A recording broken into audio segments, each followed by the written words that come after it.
Man, Rooster, it's got to be 5 o'clock somewhere.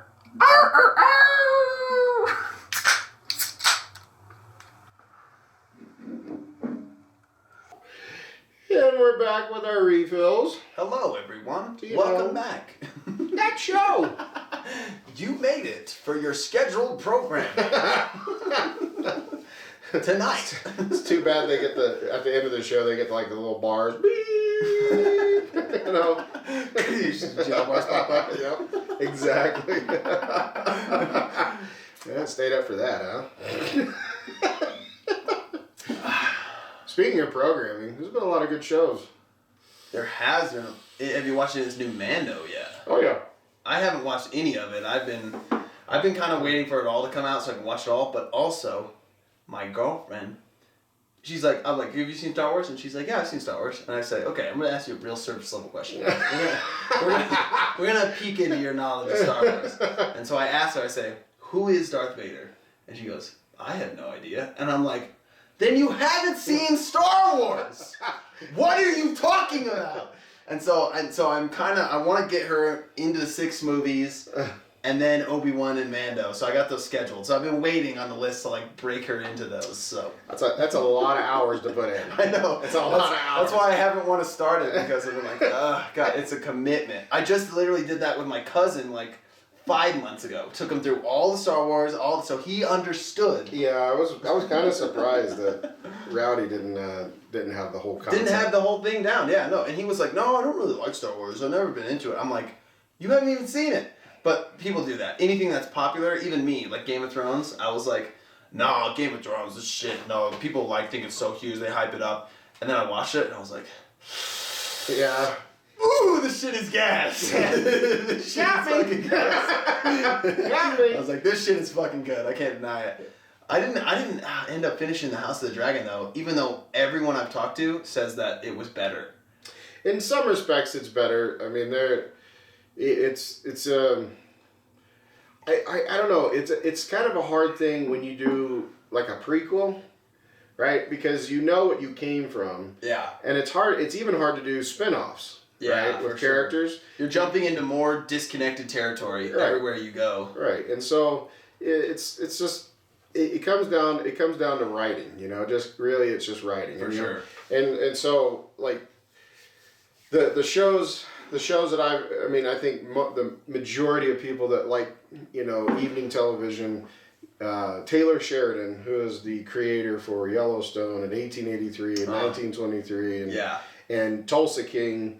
I mean, I didn't know he created Tulsa King also. I haven't seen that yet, but freaking everybody won't shut up about it. Good. I need to fucking watch it. So. It's good. It is good. Hell yeah. But that man's brain, I don't know. He's another one. He must be hanging out with Jordan Peele, because that guy has got some weird things going on in his head, man. How he is able to put that down into dialogue and then find the right cast to actually bring it to life. To play out the characters. I need to watch Yellowstone 1918. My sister literally tells me every day I need to watch them. Oh yeah. I just haven't so you know, Yellowstone is the modern version, right? And then 1883 is when the Duttons, you know, are traveling and they're going west, and that's really that whole set of episodes. And you know, not to downplay it, it's actually a really sad story. So the Yellowstone or the 1883, okay, right? And now 1923, which is really cool. So you know, you kind of fast forward in the timelines. Oh, so that's why I was confused, because there's another series that's in the same universe. Right. Well, it's the Dutton timeline. Yeah. Right? So you know, you got Yellowstone, 1883, 1923. Now they're saying there's going to be another one set in the 40s. You know, and I don't know what that's going to look like. They're just gonna fucking milk that bitch for all they can. But the thing is like you when you look at that, you go, okay, well, that is a thought process, right? Yeah. Like they're just riding the wave. But when you watch the shows, the writing is so independent from what you understand. Oh. So it doesn't rely on so much about all the other shows. Right. It holds you. It actually has content. Quality storytelling. Right. Yeah. And it makes you want to stay connected. Right. That's super cool. And I'm like, and then when you watch Tulsa King, you're like, what in the actual donkey? Where did this guy come up with this concept? And it works though. It really works. That's cool. Like, all right, this dude is definitely either way off his rocker or he's in the same level as Einstein. He's the like, smartest motherfucker. I do not understand how this works. That's funny. But yeah, I mean, there's a lot of cool content. I finally started watching Picard. Nice. How far have you made it? Almost through the first season. Okay, so I watched the first episode and then I was like, oh, they're just trying to use Picard as a centerpiece and kind of get us to like this other show, and so I fell off of it. But I was talking to my dad's buddy who was here for a couple of days, who you met, and he fucking loves Picard. And Next Gen is his favorite Star Trek, and it's my favorite Star Trek. And so he was explaining to me, like, yeah, the first two or three episodes, they're getting you into the characters, but the story of it is really good. Yeah, it's actually, it's not really what you expect. Yeah. Right? And so, yeah, it's been interesting to watch, because that's the same discussion we had where it's like, oh, they're just writing out, they're just using Patrick Stewart to get you on this new show. And in some respects that is happening, but at the same time, it's a whole new story. Yeah. Right? So, yeah, that's been a little interesting.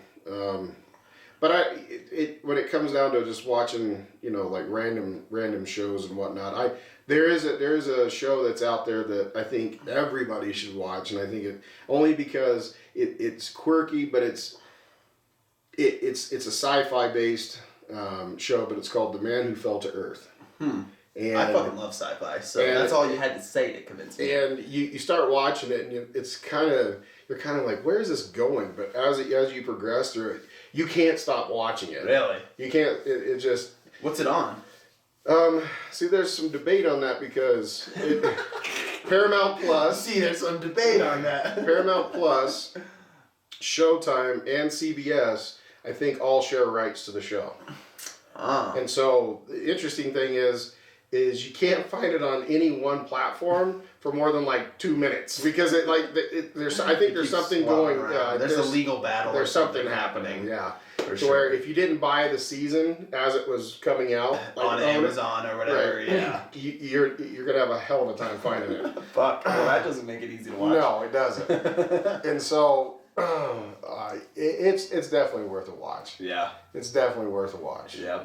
That's cool. That's good to know. I'll have to look into that. I've been just on a movie binge, just going through and rewatching all of the classics. Anything I could think of that I used to watch as a kid, which could be Disney movies or action movies or the John Wicks, or I've been literally rewatching every movie I've ever seen in the last month. So. Yeah, speaking of John Wick, that released number 4? Today. It released today. Wait, the 4th one came out today? Mm-hmm. Wow. I watched this whole behind the scenes thing, which I might have to show you after, of this scene from it where they're coming down this escalator, the escalator's sitting still, and it starts with him kicking this guy down the escalator. Right. So it was the video of the stuntman falling down the fucking escalator, landing on the bottom, finishing the scene, and then they come up to him after the scene and go, "Cut, how you doing?" And he goes, getting up after getting fucking boot kicked down the escalator by fucking Keanu Reeves. I was like, oh my god, I would not want to sign up for that freaking job. But it looks cool. The movie looks... Okay, so I have only seen John Wick 1 and 2. Mm-hmm. But there's some chick in that scene using like a bow and arrow, and I was like, who is this chick? I don't recognize... Maybe she's only in John Wick 4, but... She is only in John Wick 4, but she plays a very important part, and not the fact that I've seen the movie, I've just read the synopsis and who that character is, and so... Okay, gotcha. You know how, in New York, you have the Continental, the hotel. Yes. Right? So there are Continental hotels all over the world, and that particular girl is the daughter of the manager of the Tokyo branch or something. Okay. And so... in the movie. In the movie. Okay, I was like, making sure we're talking about in the movie, not in real life. Right. And so she plays a very important part. I think it's cool they're always able to bring in these A-list talents, right? Who is it? Who's the actor? What do you mean, the girl? For the girl. I assumed that was why you said A-list talents. I'm just saying, like, you've got a Skarsgård in there now, and then you've got Donnie Yen. Donnie Yen, dude. You've got all these people. Donnie Yen is cool, dude. I've seen him in a bunch of stuff. I mean, how they keep finding these people to sign up for all this, which is cool that they all want to be a part of that. I think the biggest thing that I get out of Keanu Reeves and his career, right, because he is so dedicated. Like you said, you watch those those cuts and those takes, and you watch the backstory and how much training he goes through. And seriously though. I wouldn't want to mess with that 50-year-old man. He could fucking probably actually do what he does in John Wick. Oh yeah, I don't doubt it. I mean, it probably would hurt a lot. But they are in negotiations for Constantine 2. No way. Yeah. Constantine 1 was what, like 2002 or something? It was a long it's time fucking ago. way. I actually just watched that for the first time. It's a good movie. Like 6 months ago. It was a really good movie. And people don't realize it's a DC character. You know what? Now that you said that, I remember. But you told me that when we were way back when doing like our Hollywood lineup videos. You did tell me that. Yep. So I was like, it's about time. Right. It's about time. Right. For real. That's super cool. Yeah. I wonder if he's doing any other movies. Oh, there's been those whispers for a while about Star Wars. Yeah. I've been so hyped to see Keanu Reeves in a freaking Jedi robe. And there's talks that he's in talks with Disney and Marvel for a Marvel character. Whoa. So I'm like, that's crazy. You know, but at the same time, you look at the actors that we know as A-listers now, right? Even when I was growing up, that list was completely different, and the A-list. And people die or they stop acting, and then people come in, but all of the people that we know now as basically the A-list are aging out. It's like watching Tulsa King. We were just talking about that, and in the show, Stallone's character says, I'm 75 years old, and I was like, I wonder if that's true. And I looked it up. He's 76 years old. I'm like, for 76 years old. He's still pretty shredded, right? He's doing all right. He's doing okay. I hope to look like that at 75. He's doing okay. He's not doing bad. So I was like, aside from the obvious things he's got going on, but his body is in pretty obvious things? What is he? Well, just like whatnot? you can tell the hair is not as It's not as flush. It's not as luscious as the Stallone we know and love. And then you can tell he's just getting old. He's just getting old. Dude, that's at the end of the day, that's why I don't like going to fucking Kiss concerts or anything, even though they're my favorite bands, that era of bands. I go there and I'm like, these fucking 70-year-old men can barely stand on the stage and do this. It's like they can't even take a step. They can't even move around. I'm like, Jesus Christ. No matter the amount of pyrotechnic and confetti in my face, that doesn't change the fact that these guys haven't taken a step for 3 hours. Unless you're Keith Richards. Bouncing up and down off the walls. I mean, between him and fucking cockroaches, those will be the last two things on the fucking planet. The man's ingested more drugs. Right? Jesus. Seriously. I don't know. I mean, people, and then the new actors that we're watching. Some of them are good, and some of them are just like new actors. Like who? No, I mean just some of the young people. Upcoming, yeah. And then you see like a lot of the duplicates of actors that look the same. Do you mean like the mini-me versions of like current actors? Yeah, pretty much. Pretty much. Well, it's like when you look at when Mark Hamill was young and you look at Sebastian, I can't remember his name, but he played the Winter Soldier, right, in Marvel. Yeah. And you look at them side by side, they are almost identical. Really? Oh, and that makes thinking about young Luke Skywalker and their kind of facial structure. Yeah, I can see that for sure. So it's like, I mean, I gotta pull it up. Okay. It's gonna freak you out. It's gonna. Dude, and speaking of that, all I've been seeing recently is videos of Mark Hamill bitching about the new 3 movies and how the hole in this and hole in that and how did Rey learn so quickly with no training and like all I've been seeing is movies of him talking shit and being like, they literally told me to disconnect my Luke Skywalker from this version and stuff. It's been driving me fucking crazy. I'm like, why did they even make these? I've been hearing they're gonna redo those movies. Oh my god. I'm telling you. Send me this right now so that I can put it up on the screen. Bam. Look at this, guys. And I'm telling you that he was in talks for the Mandalorian scene when Luke came in. He was supposed to stand in. Was he going to be the underlying face for the deepfake? No, he was supposed to walk in because that whole timeline in Luke's life. It's so crazy. I didn't realize that it was that similar. Yeah, isn't that crazy? Is that just not like his face pasted on Luke's face because that looks identical. No, that is crazy. That is him. That's freaking cool. Yeah, now that you said that to me, I'll throw it up so I can see it. That's fucking wild. Yeah, it's Jesus. It's pretty gnarly. That's super cool. Right? Dude, and oh my god, that's so crazy.